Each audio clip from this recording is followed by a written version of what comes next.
The person who's putting lives at risk is the leader of the opposition. Quite the developments we're having here today. Welcome back to Moose and Loose. My name's David. Today, we've got Mark Carney getting absolutely decimated by Pierre in the House of Commons. Pierre came locked and loaded and absolutely blasted him away, completely dismantling Carney's arguments for the Pew Pew Buyback program. We've also got an RBC employee who poked his head into the records looking at how much Mark Carney and Justin Trudeau are worth. We also have Health Canada getting humiliated after trying to push back on Donald Trump's claims with Tylenol, that whole situation. Let's jump into this. Starting this one off, we got Melissa Lantsman posting this. The oil and gas emissions cap was voted down in the House of Commons. No surprise there, Mark Carney wants to roll his net zero agenda, and that doesn't fit the bill. Got this, Canada drops challenges to U.S. anti-dumping duties on softwood lumber. Elbows up? Is this elbows up? Because now we've got this heartbreaking news for workers in Merritt as Aspen Planer's mill operations shut down due to shortage of logs, owing to the liability in obtaining cutting permits from the Ministry of Forests. Shortage stems from the provincial policy decisions, including Indigenous co-governance under DRIPA legislation and old growth conservation initiatives. One worker said, this means that it could be without a paycheck, and without that paycheck, I won't be able to pay my mortgage, my bills, and provide for my children. The BC logging industry has gotten hammered so hard after David Eby has been sworn into power. This has to end. And if you follow this channel for a while now, I don't like how the logging is done in British Columbia. I'm a big time hiker. I don't like how they rampantly clear cut stuff. They should be thinning the forest and clearing cuts that work in avalanche paths, draw water down into the river systems, not plugging up the rivers. But we need logs. There's no way around this. Anyone says we don't is delusional. Everything's made out of wood. This house I'm sitting in is made out of wood. There's better ways to do this, and we shouldn't be shutting down mills and restricting the flow of logs to mills. This is ridiculous. And DRIPA needs to be thrown in the garbage. Got this one here. The head of Bank of Canada says country waited too long to reduce its economic dependence on the United States and is paying the price today. And we see that all over American media. Got this one here. 800,000 new homes sold in America. Breaking economic data coming in much better than expected. New home sales rise 800,000, and the annual rate, the estimate had been for 650,000. That also means that the sales percentage change month over month is 20.5%. The expectation had actually been a decline of 0.3%. Things continuing to boom in America. Not just that, we're seeing it from TC Energy here, as Pierre pointed out. Congratulations, Mark Carney. Canadian company invests $8.5 billion in energy infrastructure. Canadian pipeline operator TC Energy, one of North America's leading energy infrastructure companies, betting big on America's energy future. The company is planning to invest more than $8.5 billion in U.S. projects over the next 5 years, including the Virginia Reliability Project, a major pipeline upgrade aimed at strengthening energy security and powering growth within the Commonwealth. The company also raising its full-year profit outlook, citing stronger demand for natural gas and power across North America. Joining me now, TC Energy CEO and President Francois Poirier. Francois, good morning. So you're seeing opportunity in the United States for your company. Explain. Very much so. We see natural gas demand growing by 45 billion cubic feet a day over the next decade, and the vast majority of that being in the United States. And with the energy dominance agenda of the president, the economic growth we see, winning the AI race, it's all about energy, and natural gas is going to be the backbone. This guy summed it up. He mentions the president, Mark Carney, with the exact opposite agenda. They're not investing in Canada because they know we're being run by an authoritarian dictator up here who's pushing out a net zero agenda for himself. But this is what Mark Carney wants. First off, Mark Carney can just say, well, look, there's no proponent. Nobody wants to build the pipelines in Canada, so we better do net zero. This also strengthens the Americans' oil and gas industry. And even though Mark Carney isn't invested in Enbridge or TC Energy, it strengthens that entire sector. So if Brookfield wants to build another pipeline or buy another pipeline, there is a lot of investment capital floating around for that industry. And on top of that, it strengthens the entire industry that if Brookfield wanted to sell Interpipeline in Canada, it would retain that valuation. The biggest one, though, is just the fact he can say, no, look, there's no proponent here. We need to be doing carbon capture to be competitive. He's going to run this angle. Meanwhile, $8.5 billion going down to America. And that's just the TC Energy project, not the Enbridge one. I just want to briefly comment here, too. So on Pierre's post, basically on all of the conservative posts right now, there's endless posts about the ostriches. I don't know why the conservatives are not addressing this at all. And honestly, guys, you're starting to lose some of your base. Look at the comments here. People are pissed off. It doesn't take much to address this. And with that, basically the First Nations of that area has come in and claimed this as unceded land. And now the CFIA, the Canadian Food Inspection Agency, is not allowed to cull the birds because it goes against First Nation rule. But with that, the CFIA are the ones who are in control of the birds, so now they have to feed them, and this has gone to the Supreme Court. Moving ahead, Donald Trump came out the other day and connected autism with Tylenol, and this is blowing up in Health Canada's face because they say they're rejecting the claims that acetaminophen to autism, pushing back against Trump's statement. And then people are digging up this. Tylenol themselves back in 2017 says we don't actually recommend using any of our products while pregnant, which is exactly what Trump and his team were announcing. Don't take Tylenol when you're pregnant. Tylenol themselves saying exactly this. Thank you for taking the time to voice your concerns today. This is embarrassing. You can see it here. Health Canada, Cpac, acetaminophen is recommended treatment for fever and pain during pregnancy. Not according to Tylenol, the company that makes it. Jumping over to the House of Commons here. So Pierre starts this one off half in French and then switches over to English. Mark Carney back in his seat. Is the third time he's been in the House of Commons since Pierre's back. Minister has admitted that going after farmers and hunters hunt rifles is not going to fight crime. So the only reason to do this is politics. He was telling the truth, then why not reverse? If not, why isn't he fired? Mr. Speaker, the gun registry, what the government is doing with the gun registry is putting in place a much more efficient way. An efficient way for Canadians to voluntarily return prohibited firearms,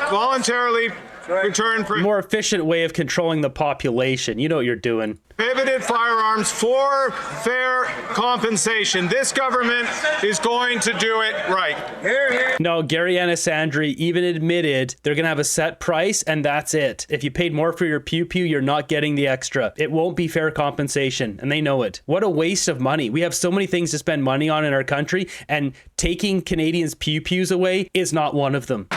But his own Minister of Public Safety says this government is doing it wrong. He was caught on tape saying the program won't work, and yet they are going to rip $750 million away from our border and police services to harass duck hunters and farmers by banning the firearms they use. This approach has led to a 130% increase in gun crime under the Liberals' watch. The police say they won't implement it. The minister says it's a bad idea, but they're only doing it for political reasons. Why is the Prime Minister putting lives at risk for politics?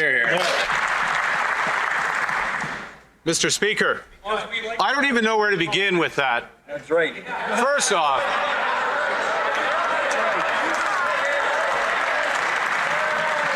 I don't know where to begin. This guy is so smug and arrogant. You see those little hand gestures like, give it to me, give it to me. This guy wants more applause. Could this guy be more arrogant than Justin Trudeau? I don't know where to begin because of all the misrepresentations in that intervention. The person who's putting lives at risk is the leader of the opposition who's voted against every single piece of gun legislation. What the Minister of Public Safety is doing it right. He's correcting an inefficient system to provide Canadians with fair... Wow, according to Carney, Pierre is the one putting Canadian lives at risk. Here we got a video out of Vaughan, Ontario, posted by the York Regional Police of arson caught on camera.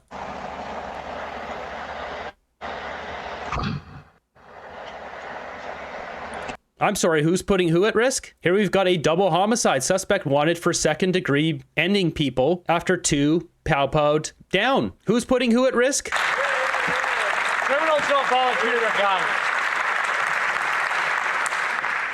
Mr. Speaker, I have voted against the Liberal policy of reducing criminal sentences for those who use guns to commit extortion, to commit robbery, and to commit other serious offenses, while voting in favor of locking up criminals who use guns in the commission of crime. The police say that 90% of crime is done with guns that come illegally over the broken Liberal border.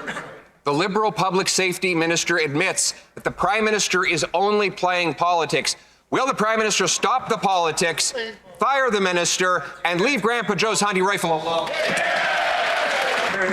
Once again, Mr. Speaker, I will have too little time to address all the issues, but let me go back to something the Leader of the Opposition said, which he described farmers, duck hunters using AR-15s to hunt. I don't see that. I don't see that in my great province of Alberta. Actually, we see this off the coast of Vancouver Island. The Liberal government, as I mentioned, they hired goons from Australia using AR, that pew-pew, looming deer slaughter called disturbing terrifying by Sydney Island residents. The decision by Parks Canada to end all the European fallow deer on Sydney Island will also include scores of native blacktails because sharpshooters and helicopters and ground hunters at night won't be able to tell the difference. They went at night and pew-pewed a bunch of deer with those exact pew-pews that they're complaining about. These guys are unbelievable hypocrites. I also know that what the Minister of Public Safety and this government are doing is tightening the border.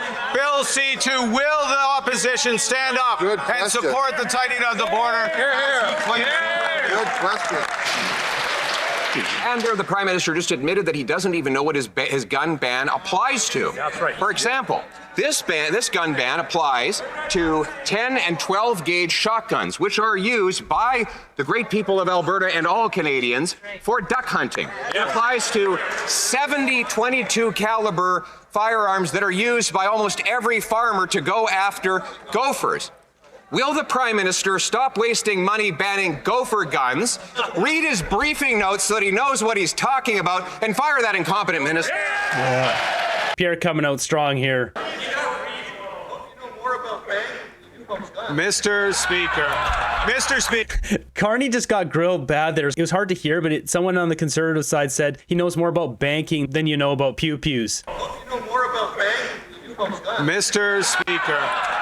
Speaker, what this government is doing is providing fair compensation for Canadians to return illegal firearms, illegal assault rifles, and what this government is doing is proposing the biggest tightening of our border in our nation's history. We want the support of the opposition to make sure that. That's a very good point.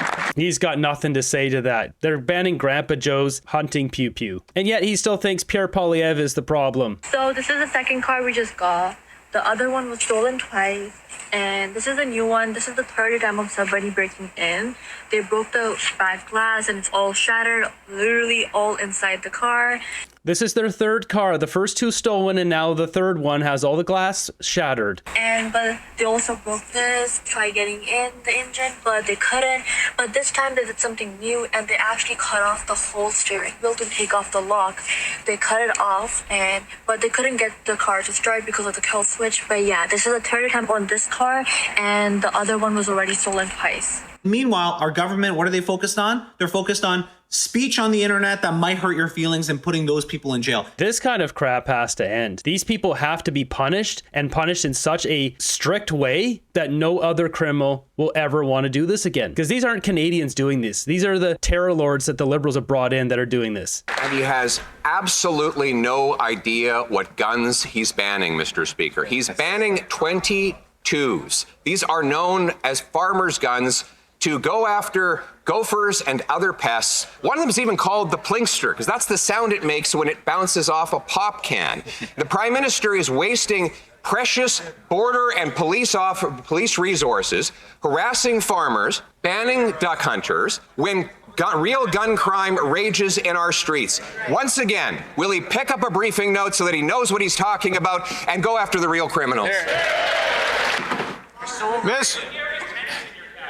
Mr. Speaker, the Leader of the Opposition has his briefing notes.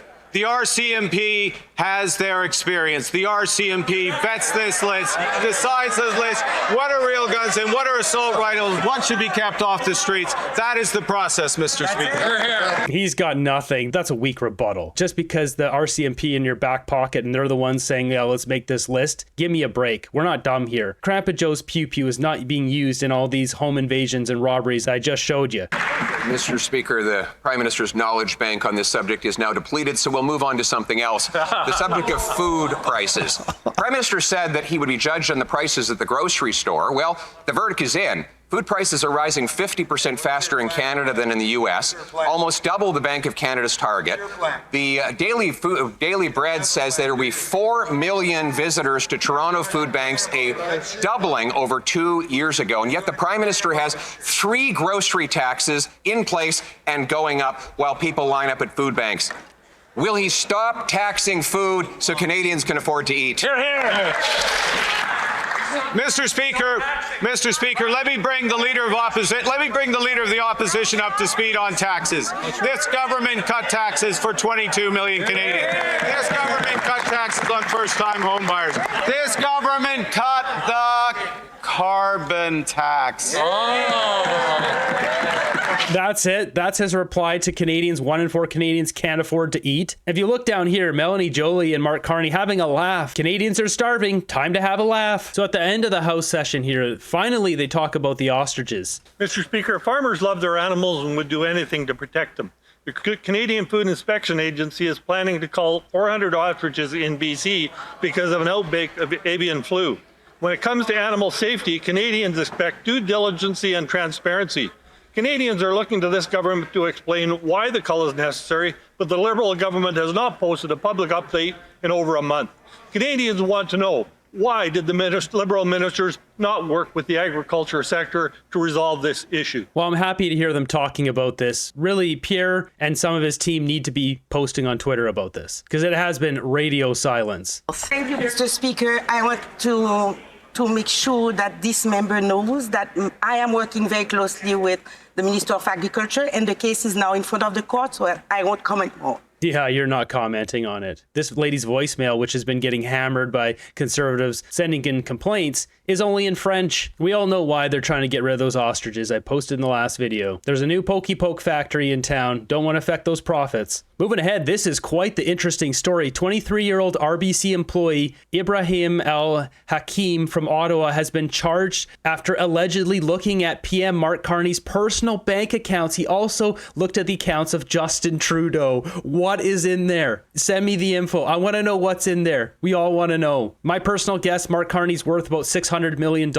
Justin Trudeau, probably about $200 million. Jumping over to moosechart.com here. There's no way that Mark Carney, with all of these investments, is investing $100 in each stock here. He's probably got $100,000, if not more, in most of these stocks. And on top of that, his big cash cows that he's really doubling, tripling down on, these ones here that are self-administered, Stripe, North of 60 Advisors, all these Brookfield, Cultivo, Watershed, etc. These ones he probably has more, 20, 50, $100 million each. How many stocks does this guy have in Brookfield? It's in the millions. Tens of millions. I really want to know. And since we're talking about Trudeau, he just went over to South Korea and gave a speech. They paid this guy over $100,000 to give a speech. What a joke. And that's because Korea is going woke. And who better to bring in than this buffoon? I was Prime Minister of Canada, which is the largest democracy in the world, if you count only by geography. Like my joke? Get out of here, Trudeau. You don't have to have followed Canadian politics